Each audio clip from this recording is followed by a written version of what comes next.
G'day, I'm Andy from CoastFishTV. Occasionally I come across some brilliant ways to present your bait, and this is no exception. I had a chat to Tiger from Tiger's Fishing Tips about this one, and we've called it a dissolvable sinker. What is it? It's a sugar cube, because I reckon the best way to present your baits is as naturally as possible, if you can, without weight. Now let me show you exactly how this is done. All you need is a drill, toothpick, sugar cube, and of course, your bait.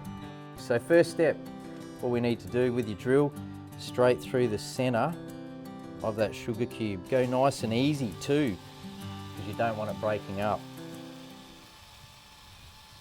So there you go. That's ready to go. Now, next step is just grab the end of your line, and all we need to do is just bend it in half. Simple as that.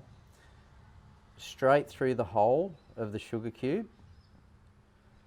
And what you can actually do, if you need a little bit more weight, you can actually put 2 through. So I'll just show you. You can either go 1 or the 2s, but I'll do 2 just to show you how it's done. So you can put it through your second sugar cube.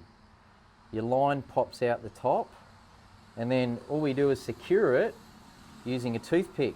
Straight through your line, lock it in, it's done. Now there's your sinker.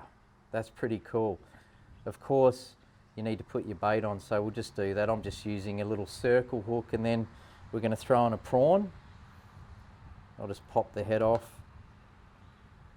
stick it through the tail, and then thread her around the circle. So there's a fair bit of weight in that. Now, if you like a naturally presented prawn, or whatever bait you might be using, and it's only really light, that's a lot of weight. As soon as that hits the water, within seconds it'll break up and disperse, and guess what? You've got a naturally presented bait. Well, if you like this vid, make sure you subscribe to CoastFishTV. I'm Andy, and we'll catch you later.